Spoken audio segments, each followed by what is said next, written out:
پیغمبر نے فرمایا کہ جبرائیل آ کر میرا ہاتھ پکڑ کے پھر دوسری جگہ لے کے جاتے ہیں۔ اس انداز سے یہ جنازہ، اور پھر پیغمبر گرامی اسلام نے جس طرح سے آپ کی نماز جنازہ پڑھائی، کم صحابہ کی نماز جنازہ ایسے پڑھائی۔ پھر جب قبر میں اتارا تو پیغمبر نے اپنے ہاتھ سے اتارا، اور پیغمبر نے اپنی قمیض ان کو کفن کے طور پر دی۔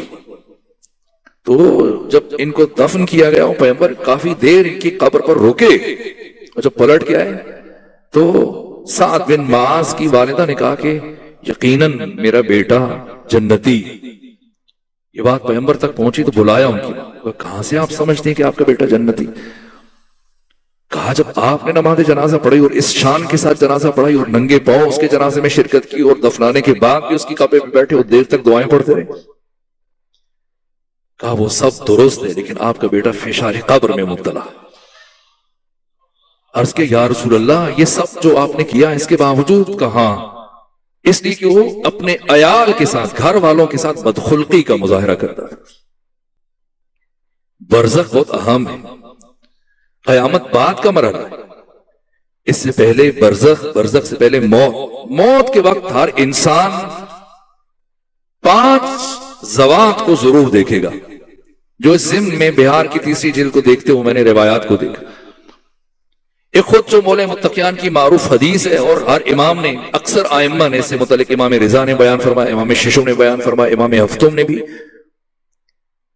اور خود مولے متقیان نے اپنے صحابی حارث حمدان سے فرمایا کہ یا حارث حمدان من یمت جرانی، اے حارث حمدان جو بھی مرے گا، جب بھی مرے گا، جہاں بھی مرے گا، مجھے دیکھے گا۔ وقت موت ہر انسان علی کو دیکھے گا۔ اور جس طرح سے شہید مرتضیٰ مطہری نے مستقل کتاب لکھی جاذبہ و دافع امام علی، اور اس میں لکھا کہ تاریخ انسانی میں جو امیر المومنین کی امتیازات ہیں اور خصوصیات ہیں، ان میں سے ایک برجستہ خصوصیت یہ کہ تاریخ بشر میں جتنے دوست اور محب علی کے کسی کے نہیں، اور جتنے دشمن علی کے کسی اور کے نہیں۔ دوست دوستی میں شدید ہے اور دشمن دشمنی میں شدید ہے، اور کہا یہ علی کی شخصیت کا کمال، جس کے سب دوست ہوں وہ صرف منافق ہو سکتا ہے۔ دوست دوستی میں شدید ہے، دشمن دشمنی میں، اور ہر انسان دیکھے گا، اور جب محب دیکھے گا اس کی کیفیت کیا ہوگی، اور جب دشمن دیکھے گا اس کی کیفیت کیا ہوگی۔ ایک علی کو دیکھے گا۔ بہار میں کچھ اور روایات ہیں جن میں پیغمبر فرماتے کہ ہر مومن مجھے اور علی کو دیکھے گا،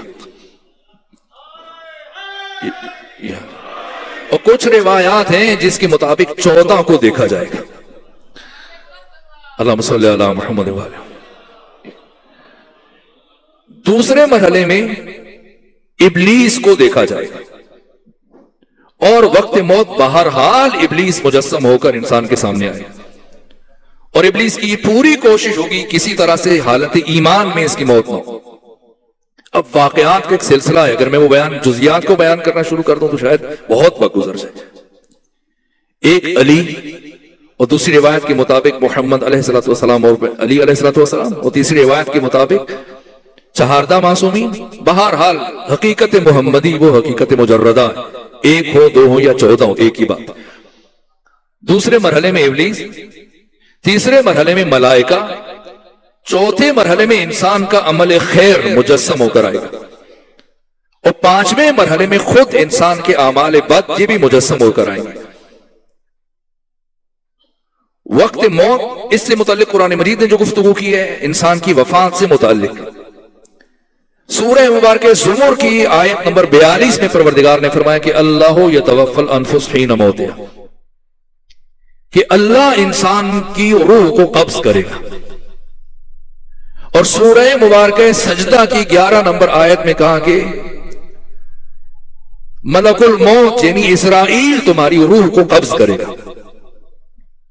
اور سورہ مبارکہ نساء کی آیت نمبر 97 میں پروردگار نے فرمایا کہ ملائکہ تمہاری روح کو قبض کریں گے۔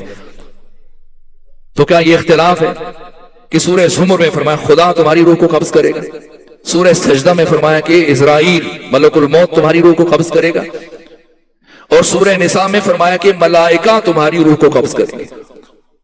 نہ، اس لیے کہ اللہ نے اسرائیل کو مامور کیا، جس طرح سے بادشاہ ایک سالار کو معین کرتا ہے اور پھر اس سالار کی فوج ہے، ظاہر ہے کہ ایک وقت میں ممکن ہے کہ ہزاروں افراد کی روح کو قبض کرنا پڑے، اور یہ قطعی طور پہ کوئی مشکل نہیں کہ جیسے آنے واحد میں آپ بہت سارے چراغ ایک ہی مرتبہ ہمیں ان کو بجھا دیں، اسی طرح سے آنے واحد میں ہزاروں لاکھوں لوگوں کی روح کو قبض کیا جا سکتا ہے، اور اس پر ملائکہ مامور، اور قبض روح کے لیے اللہ نے اسرائیل کو رئیس قرار دیا۔ لیکن اللہ انسان کی روح کو قبض کرے، جیسا کہ ہماری روایات میں کہ خود پیغمبر گرامی اسلام کی قبض روح میں اسرائیل کی شمولیت نہیں، ہرگز خدا براہ راست آقا ختمی مرتبت کی روح کو قبض کرے۔ اسی طرح سے مولا متقیان علی ابن ابی طالب علیہ السلام سے متعلق بھی ہے کہ خود خدا حضرت کی روح کو توفا کرے، اس میں اسرائیل شامل ہے۔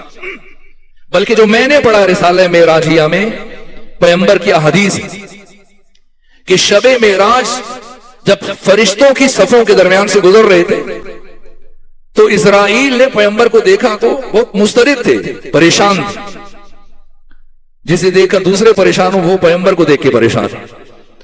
تو پیغمبر نے وجہ اضطراب دریافت کی، کہا کہ اسرائیل کیا بات ہے، کیوں پریشان ہے؟ کہا کہ اللہ نے تمام انسانوں کی قبض روح کو میرے سپورٹ کیا سوائے آپ اور آپ کے بھائی علی ابن ابی طالب کے،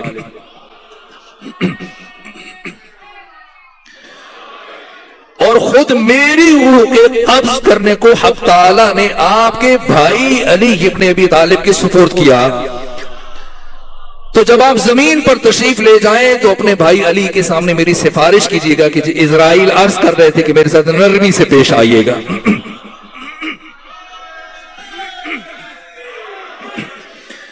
یہ امیر المومنین پیغمبر جب فرشتوں کی صفوں کے درمیان سے گزر رہے تھے شب معراج، بیت المعمور، آسمان چہاروں، اور فرشتوں کی خواہش تھی کہ ہم آقا کا قریب سے زیارت کا شرف حاصل کرنا چاہتے ہیں، تو صفیں بنائیں، چوک در چوک ایسے کھڑے ہیں، فرط اور اشتیاق کی کیفیت، اور جہاں سے پیغمبر گزر رہے ہیں سر جھکائے سلام سلام سلام کی آوازیں بلند ہو رہی۔ اور یہ مولا متقیان کی حدیث ہے، آقا فرماتے ہیں، علی فرماتے ہیں کہ اگر تم نے یہ دیکھنا ہو کہ کوئی شخص، کوئی فرد شریف ہے یا کمینہ تو اس کے سامنے اسم مصطفیٰ کو پکارو، اگر اس کا سر جھک جائے تو شریف ہے، سر نہ جھکے تو کمینہ ہے۔ یہ جو آپ کے خطبہ علماء اور ذاکرین اپنے خطاب سے پہلے جب خطبہ پڑھتے ہیں وہ کہتے ہیں ابی القاسم محمد اور سر جھکا دیتے ہیں، یہ اسی حدیث پر عمل کر رہے ہوتے ہیں۔ تو اسرائیل سے اور بھی گفتگو ہوئی،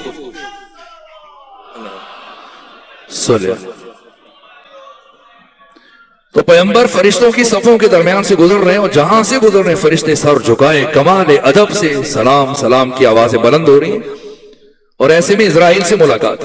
میں ایک جملہ کہہ کے گزر رہا تھا، آپ نے نعرہ لگایا تو میرا جی چاہتا ہے دوسرا جملہ کیا عرض کیا ہے؟ اسرائیل کہا یا رسول اللہ جب زمین پر تشریف لے کر جائیں تو اپنے بھائی علی امیر المومنین کی خدمت میں میرا سلام عرض کیجیے۔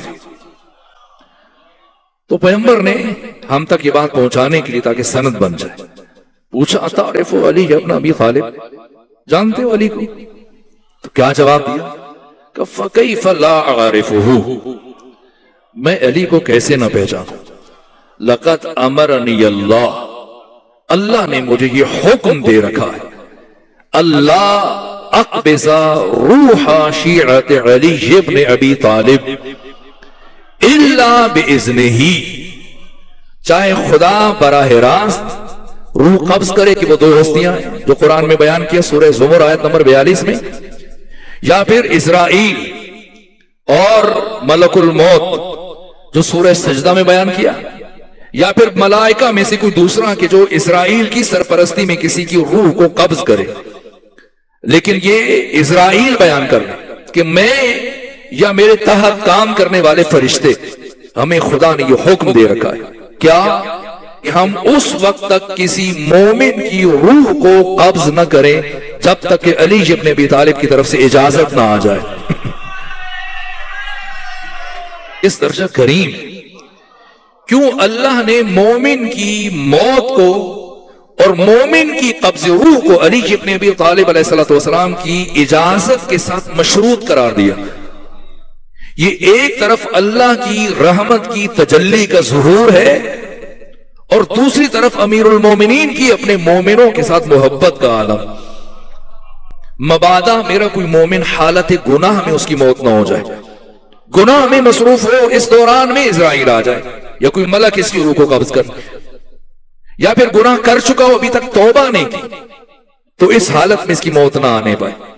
کس درجہ رؤوف ہے علی اپنے چاہنے والوں پر, اپنے محبوں پر. دنیا سے متعلق اس حدیث کو امام حاکم نشاپوری نے بیان کیا. دنیا پیغمبر فرماتے کہ حب علی یاکل الذنوب کما تاکل النار الحطب. علی کی محبت اس طرح سے گناہوں کو کھا جاتی ہے جس طرح سے آگ لکڑیوں کو کھا جاتی ہے.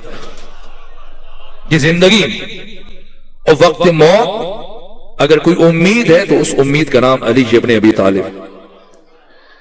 یہاں تک کہ اللہم صلی علی محمد وآل محمد. مدینۃ المعاجز کی ایک روایت میری نظر سے گزری. یا علی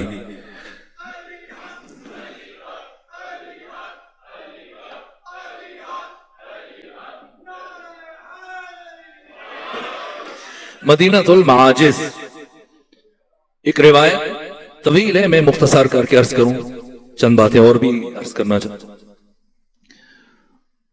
تو مولا متقیان کچھ افراد کے ہمراہ شہر کوفہ کی دیوار کے پاس بیٹھے, تو ایسے میں جو قریب بیٹھے تو ان سے باتیں ہو رہی, تو ان سے اچانک سے حضرت نے پوچھا کہ کیا تمہیں ایک سوار نظر آ رہا ہے؟ کہا نہیں ہمیں تو کوئی سوار نظر نہیں آ رہا. فرمایا مجھے نظر آ رہا ہے, مجھے نظر آ رہا ہے. ایک فرد ہے جو اونٹ کو آگے چل رہا ہے اور ناقہ کا مہار اس کے ہاتھ میں, اور ایک اس اونٹ کو پیچھے سے ہانک رہا, اور ایک میت ہے کہ جسے اس اونٹ کے اوپر لاد کے لایا جا رہا ہے کوفہ کی جانب, نجف کی جانب. کہا ہمیں نظر نہیں آ رہا. حضرت نے فرمایا دور ہے, ابھی یمن سے چلا ہے اور 3 دن بعد کوفہ میں پہنچے گا.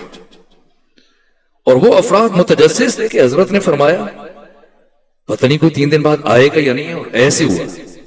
3 دن مکمل ہونے کے بعد دیکھا اسی طرح سے ایک ناکا کو ہانک رہا ہے, ایک کے ہاتھ میں مہار ہے اور ایک میت اس کے اوپر رکھے ہوئے, اور حضرت بھی تشریف فرما ہوئے. اور ان 2 افراد سے پوچھا کہ یہ کون ہے, وہ کہاں سے آئے؟ کہ ہم یمن سے آئے اور یہ ہمارا باپ ہے. تو کہا کہ یمن میں کیوں نہیں دفنایا؟ پوچھا کہاں موت ہوئی؟ کہا یمن میں. کہا وہاں کیوں نہیں دفنایا, یہاں کیوں لے کے آئے نجف کوفہ میں؟ کہا اس لیے کہ ہمارے باپ کی یہ وصیت کہ مجھے نجف کوفہ وادی السلام میں دفن کیا جائے. کہا تمہارے باپ نے یہ وصیت کیوں کی تھی؟ تو کہا ہمارے باپ نے. کیا تم نے پوچھا اپنے باپ سے کہ اس نے وصیت کیوں کی؟ کہاں؟ اس نے ہمیں بتایا. کہا کہ اس قبرستان میں کچھ عرصے بعد ایک ایسا انسان دفن ہوگا کہ اگر وہ چاہے تو قیامت کے دن تمام اہل معاشر کی شفاعت کر دے, وہ سب کو جنت میں لے جائے.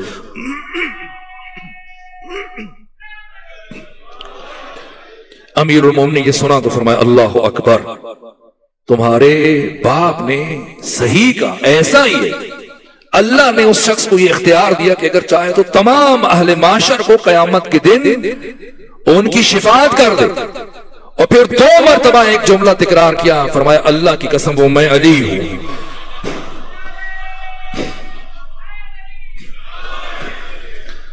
قبر میں علی, قبر میں علی, موت کے وقت علی, زندگی میں علی, برزخ میں علی, جب اٹھایا جائے گا تب علی, پل صراط پر کہ جو جہنم کے اوپر سے گزرے گا, ادق من الشعر واحد من السیف. یہاں کون کھڑا ہے؟ ہیں فرشتے. اور قرآن مجید کی آیت ہے وقفوہم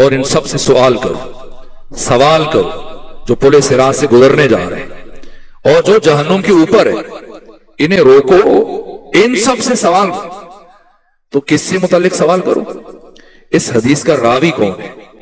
عبداللہ بن عثمان بن عامر، کہ پیغمبر نے فرمایا کوئی انسان اس وقت تک پل صراط کو عبور نہیں کر سکتا، اور میں اگر آسان لفظوں میں کہوں تو جب تک کہ اس کے پاسپورٹ پر علی کی ولایت کا ویزا نہ لگا ہو۔ کہاں علی